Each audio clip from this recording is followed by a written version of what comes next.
I think that actually like the Lord kind of honors when you kind of like walk away from something maybe that the world is saying like you need to do, and then you step into kind of like obediently following him. And I think that, that's what I've done with my platform.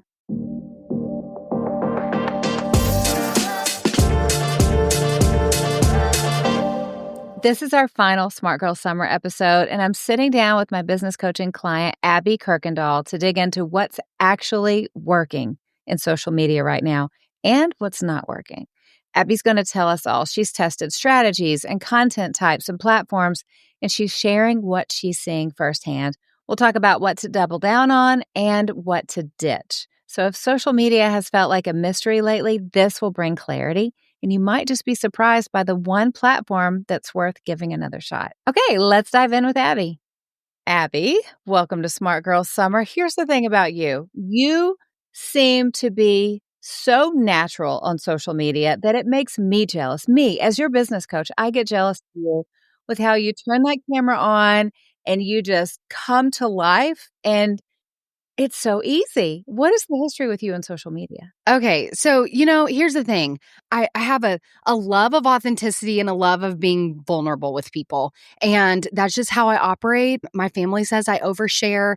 And I think that that's actually a good thing when it comes to social media. And I've been, in social media in a lot of different capacities, from being in the corporate world and managing for a Fortune 500 company, but also managing social media for small businesses locally in my community. And maybe 8 years ago, I decided, you know what? Hey, I'm doing this for everybody else. Why don't I do it for myself?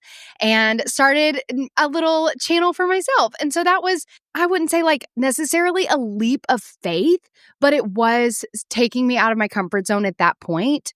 But I just view social media as all of my friends. These are all my friends I'm talking to. So you've never been in your head with, what do I say? What do I post? Ugh, everything feels dumb.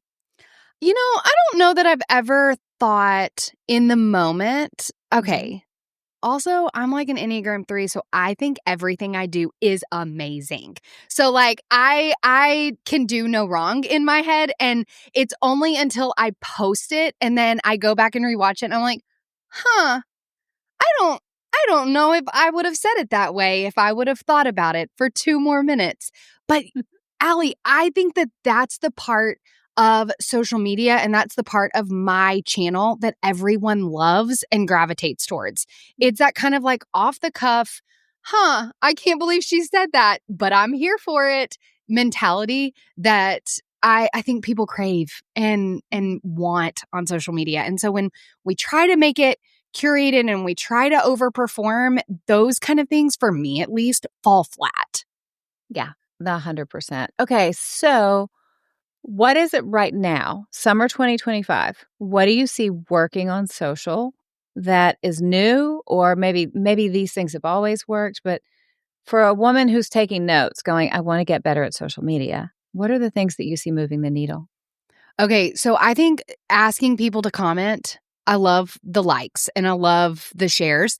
But when it comes to commenting, I think when you ask people to comment this word and I'll give you more information, or, hey, I want you to, I'm doing a text thread right now, which I'm kind of enjoying being off of social media and just texting people, which is super fun, but that's also worked really well. But when you ask people to engage, I'm finding that actually works.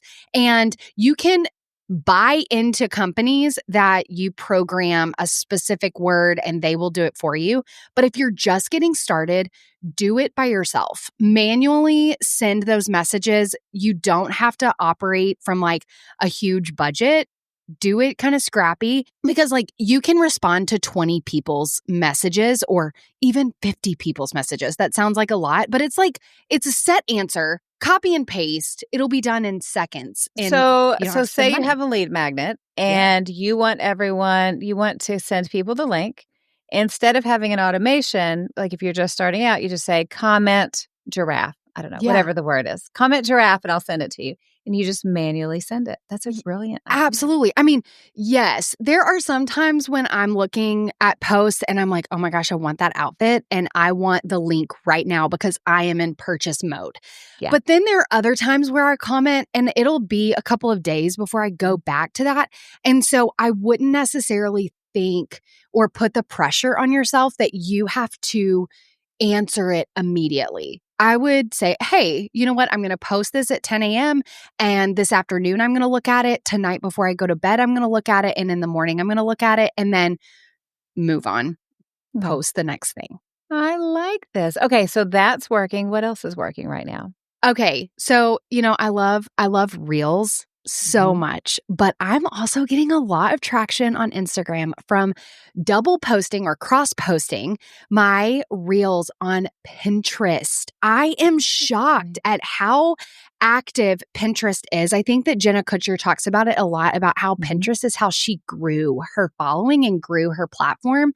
And I think that that's fascinating that people are going to Pinterest not just for a recipe or not just for like travel ideas, but they're actually going to consume more content because they can see more pins at one time versus like Instagram or TikTok where you just see one at a time. And so making sure that that header image or that cover image and your copy is super, SEO and it has all the keywords and buzzwords in it and it's like very interactive and eye-catching, I think is super important. And I'm finding that that works really well. Okay, I love that. Is there anything on Instagram that you used to do but you stopped doing because it's not giving you the play you wanted? I don't. Now, I'm probably a focus group of one, and this is probably working for everyone else, but I am not getting a ton of interaction in my Instagram stories. I know that there are so many people out there that are like, oh my gosh, I love Instagram stories, and that's where I sell, and that's what I do. Instagram stories for me are so challenging and they are so overwhelming because I feel like I always have to be on. I always have to think about like, okay, I need 8 frames today. What 8 frames? And then I have my kids and then I have like all these things going on. I'm like, I'm going to be Instagramming in my car, which then people are going to blow me up for. And so it has been so freeing to say, you know what? Instagram stories are great, but you don't have to like die on a hill for them. You don't have to have 8 to 10 a day. They don't have to have, polls and questions and all of the things in them. I know that they work for some people and that's fantastic. Reels, cross-posting, commenting, that is working for me at the moment. And I feel like it's actually probably closer to my brand of being genuine, authentic, vulnerable, and being super connected to me. Ask me again when I have 2 million followers if I want to continue doing that. But for now, we will say that I love doing it. I love it. I'm not on stories either. If I'm on vacation or I'm traveling, I will do a story, but I'm normally coaching or I'm podcasting or I'm writing a book. I'm not thinking about stories. And I think the stress of story all day long as you go about your day, that just doesn't work for most people. No. And it's a lot to like mentally take in constantly. Like, okay, am I going to post about this? I posted an Instagram story a couple of nights ago and it was like 10 o'clock at night and it was so late, but it was because I wanted people to see like, okay, we're having game night and I want to tell you about this company that organized my game closet and it's amazing and I love it. And it was authentic to me in the moment because I wanted to share that with my people. It wasn't like, hey, I'm just going through my day and just wanted to let you know I have a Chicago hat on. Are they the Bears? The Cubs? Whatever. The Bears. Okay, whatever this is, like I have it on. I don't know. Yeah, there's no value there. No. Okay, so which social platforms do you use and what do we need to know? What is your assessment of each one? How do you use each one? Okay, I love Instagram. It's kind of like where my bread and butter is. And I use Pinterest a lot to cross-post, like I said. And I think that I've actually, while Instagram maybe consider it like my website, like that is kind of like where my information is housed. I love bringing people in from Facebook and Pinterest. So those are my kind of like two ways that I funnel people to where I want them to be. I completely get that TikTok is super cool. I am not a super cool person, and that is not where I live. And so I do have a TikTok, but it has not been updated in forever. And originally, when I started my platform, I was doing, all sorts of like influencing and, working with brands and stuff. And I just decided I wanted to be the brand. I didn't want to build others' brands. Is that selfish? Is that selfish? I don't know. Not selfish. And I think actually the audience enjoys it more. Yeah. So I just decided to walk away from the dollar and say, hey, I know that I'm making a lot of money doing this, but it is not really you can get on a hamster wheel with that stuff and just get sucked into a cycle. And I think that actually like the Lord kind of honors when you kind of like walk away from something maybe that the world is saying like you need to do, and then you step into kind of like obediently following him. And I think that, that's what I've done with my platform. Facebook is definitely an older generation. When I wrote my first book, The Living Table, I was shocked that an older generation was purchasing it. I really thought it was a cookbook. I really thought that it was going to be like these young millennials, like young professionals. That's cute. Stuff. That's cute. And then it's like, oh my gosh, it's these empty nesters. Like, what are these boomers they have doing? Time? Yes. They have time. Yeah. And they have money. They have the dollars to purchase a book and not just get the recipes off of somebody's blog. I was kind of shocked, but that's where that platform or that's where that demographic lives. And so I actually see a lot of traction and a lot of sharing and a lot of great resources come. Like when I'll share, hey, I'm launching a book and I would love to come speak at your churches. Like Facebook is where I'm getting a lot of those leads. It's where I'm getting a lot of those connections, where Instagram, it's more like, hey, will you talk about this topic? I would love to hear your thoughts on this. And I'm like, oh girl, I don't have a loss of words when it comes to sharing my opinion. So let me tell you what I'm thinking. And then when it comes to Pinterest, I just feel like people are just trying to consume content and find things that they like. And so I'm a likable person. So they always find me. Do you just put your videos that you've done for Instagram and Facebook, you put those on Pinterest? Are you doing anything else with Pinterest? No. Okay. I mean, it's working. So it's not like is. you have to be on Pinterest and pinning all the time, because that was the old model. Oh, yes. Oh, yes. Okay. And I've even like tried Tailwind and stuff. Like I've like purchasing platforms or purchasing services that will help me do those things faster and quicker.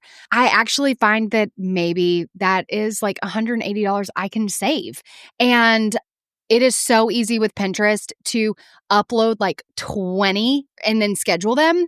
And then just continue to like, you can either put money behind them if you want to support them. But Pinterest, it's like an evergreen platform. It's not something that is kind of time stamped like Instagram or Facebook. And so I find that I could bulk post 20 posts within like 2 or 3 weeks. And though, as long as my keywords and my SEO is great, I find that do you use the same caption that you've used on Instagram and Facebook? Like, do you just keyword it up originally and use that same caption, or do you rewrite it for Pinterest? I rewrite it. Okay. I make it a little bit shorter and a lot more pithier. I really like to bring in all of the puns, and I like to really capture people's attention, because with Pinterest, you aren't just battling a scroll, like one single scroll. You're battling 5 or 6 images, depending on like how big their screen is.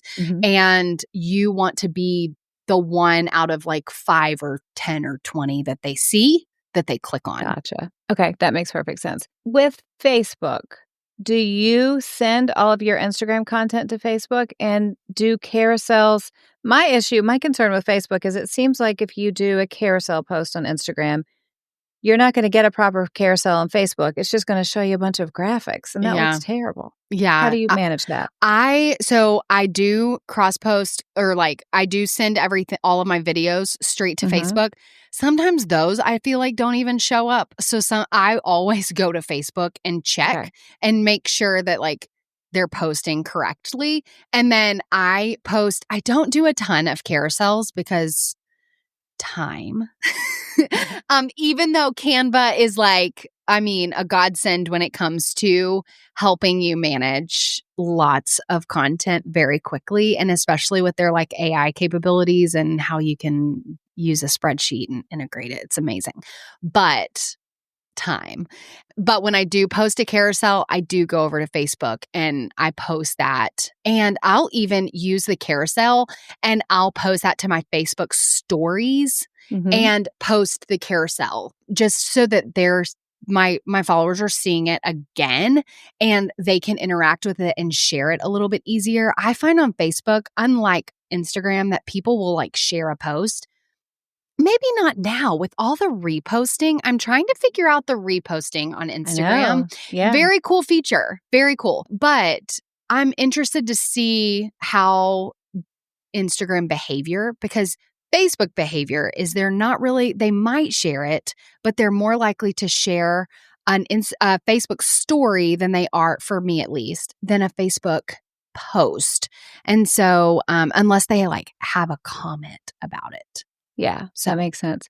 So if you manually upload your carousel to Facebook, does it avoid the yucky formatting, or is that just always going to be there?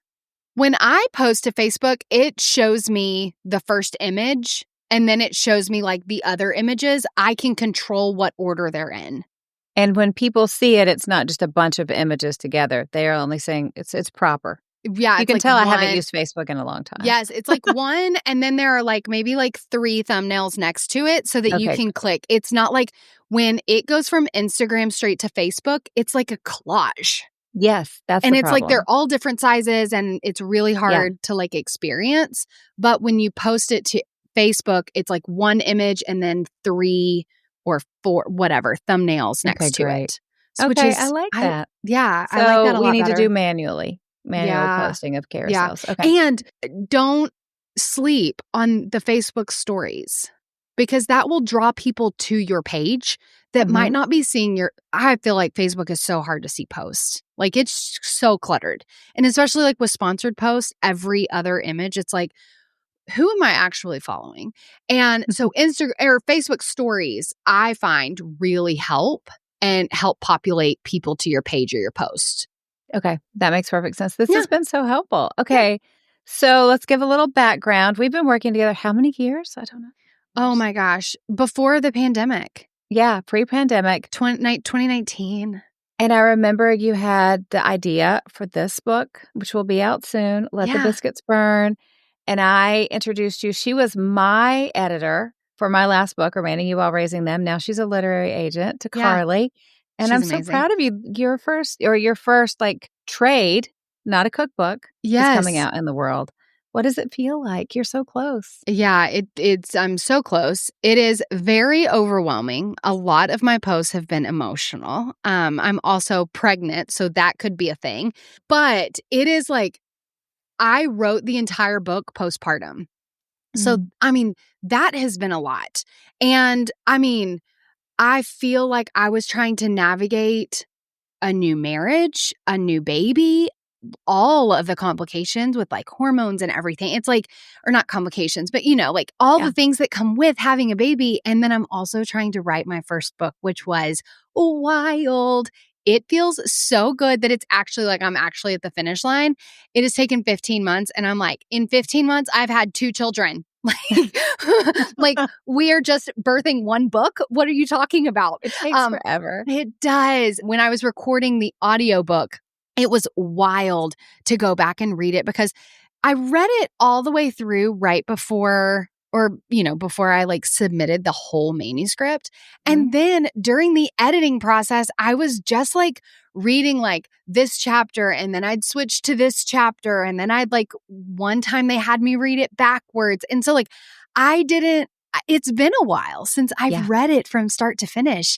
And so when I was reading the audiobook, I was just sitting there like, in awe of the words that the Lord like entrusted with me and gave me, but also like, holy cow, this is a book. Yeah. It's a big crazy. deal. It is. And so, I mean, Carly was amazing. Thank you for, coaching me the last 5 years. The name, do you remember the story behind the name of this book? I had so many people tell me that is not a good name. Like, don't put that on a book. And I will tell you, when I talk to people, it's like the first thing they're like, I want that book because of the title. It's the And best so, title. like, I mean, if I hadn't had somebody coaching me or somebody like really pushing behind me and encouraging me and, giving me confidence, I might not have like landed with this title, which let the biscuits burn. Quite ironic for a cookbook author. No, I'm so proud of you. This is Thank- great. Okay, let's answer some fun questions Okay. really quickly. You already told us your Enneagram number, which, Yeah. hello, you're the threeest of threes. What about a book you've read recently and you've told people to read? Okay, this is kind of lame. I just read a book on spiritual gifts by Steve Storm, something like Storm. And it was mind blowing. It was Mhm. so good. It's like 100 pages. It's like a pamphlet. And it was so good. I can't say that enough. The way that he talked about spiritual gifts and the way that like he talked about how like Paul encouraged us all to pray for spiritual gifts was like, it just was like very countercultural to anything I had learned or heard. And it really made me think. It was a mind bender. And Okay, so we'll yeah, find the link. We'll share it. We'll yes, track it down. it is amazing. So good. Go read it. This is why I ask these questions. Okay, what about TV or movie? Something you've enjoyed lately? Okay, I am watching Bosch. Anybody else crime drama people? I cannot get enough of detective shows. And so I started watching Ballard on Amazon Prime, which Mhm. was great, but like 8 episodes. I got through that in like a day. And so I was like, okay, what are we watching next? Well, Ballard was the sequel to Bosch. And I was like, okay, great. We'll watch Bosch. Girl, 2 weeks in, I'm 5 seasons. Like, it is amazing. Like, it is so good. It is so good. Okay, you're I feel like influencing me Bosch right is now. like my friend. But what I love about it is that it's not like, is it CSI or Mhm. like Law and Order, where like every episode is a different crime. The Yeah. whole season is the crime. So it's like you're Oh, watching a movie. It's so good. I like that. Yeah, Okay, I it's like really, that. it's That's really good. good. I think the acting's pretty good too. So Yeah, I mean, you want good helps. acting. Okay, what about favorite products? Beauty, skincare, makeup, what are you loving right now? Okay, I'm a big Target girl, and I live in Walmart world, but in Northwest Arkansas, but love my Target. And I have started using Bohm or Bohme or something, Bohme, I think. And Okay. for my skincare, what I love about it is on the side of the bottles, it has the steps of like cleanser, toner, sunscreen, like all the order. And then in bold, it has what that product is. And so I just look at the side and I'm like, okay, this one goes on first. Fantastic. I know I'm 37 years old, but sometimes, girl needs a list to follow. So I am loving it. And they come in like cute. I was a big drunk elephant girl for a while. Mhm. Same. Love this new Bohme line. It's I amazing. love it. Okay, Yeah. we will track that down too. Okay. And we don't here's the thing, we don't need to know how to say it. Yeah. We can still find it. We just need to use it. Yeah. Okay, I love it. Okay, let's go with travel. What's something that you bring with you all the time when you travel that maybe not everyone else brings? Oh my gosh. I'm such a gadget girl. Let me think. I always have, I don't know if maybe people bring this. I always have an airplane or a phone holder for my car. Like, so I can watch Bosch wherever I am. You do not need, like I can just, don't worry. I've got something to hold my phone. That's something. This is such a bad habit. Every time I travel, I'm a new luggage girly. Ooh. I love luggage. And so I'm always like, I need a new bag for this trip, or I need new packing cubes for this trip. And my husband's like, you do not. Like, your suitcase works. I'm like, but it's just so cute and it would match my outfit. And he was like, you need to change outfits. Do you toss the old luggage? Does it No, go to Goodwill? no. I have so much luggage. I could literally move to Europe with the luggage I have and still have room, probably. That is amazing. Yeah. Okay, you are an absolute delight, and like you said, you are super likable. So I know everyone that just met you this time is going to be like, I need to follow her. I need to let the biscuits burn. Tell us where we can Yes. find you. Okay, I'm over on Instagram. Obviously, we've talked about it so many times. Abby.Kuykendall. Okay, do you remember when Francesca Battistelli first came on the scene like 20 years ago? Maybe Yeah. 30, 20 years ago. And K-Love, is that still a thing? K-Love It's is the still a thing. thing, Yeah. Okay. K-Love talked about, okay, we have a new artist on the block, and her name is Francesca Battistelli, and you spell that Batis. And they like spelled it. And as I'm like a high school student driving to school, I'm like hearing this. I could still spell her name backwards in my sleep, but I remember they said that. So now I feel like I have a last name that I get to do that. So spell I it. have perfected my K-Love approach to Abby Kuykendall. Okay, go. But it's Kuykendall. It looks like Kuykendall, but it is Kuykendall. And it's Abby.Kuykendall on Instagram, and it's Abby Kuykendall on Pinterest. So you can go find me. Let the Biscuits Burn is coming out September 23rd, which I'm like so excited about. Available everywhere, but also in an audiobook on Spotify. So that's cool too. That is very cool. And you Yeah. did that K-Love last name pitch perfectly. Well done. Thanks. Thanks for coming on the show. This has Yeah, been so fun. How great is she, right? Of course, I'm giving away copies of Let the Biscuits Burn. If you love this show, if you're watching on YouTube, make sure you're subscribed, like it, and leave a comment to enter. And if you're listening on Facebook or on Instagram, share, tag me, tag Abby, and you'll be entered to win. And as always, I am so grateful to spend this time with you every single week, learning and growing and building a healthier, stronger, more joyful life. So let me remind you, you're stronger than you think, you're smarter than you give yourself credit for, and you're braver than you feel in the hard moments. And the best part is you are just getting started. You are capable of incredible things because the Spirit of God lives in you. The dreams in your heart aren't there by accident. God put them there, and He's going to give you everything you need to live them out. So it is my joy to get to coach you, to get to cheer you on, and remind you that with God, you have what it takes. So keep stepping up, keep showing up and loving well, because you know the truth. You can't break a woman who gets her strength from God. I hope you have a great day, and I'll talk to you again soon. Welcome. No. Copies of Let the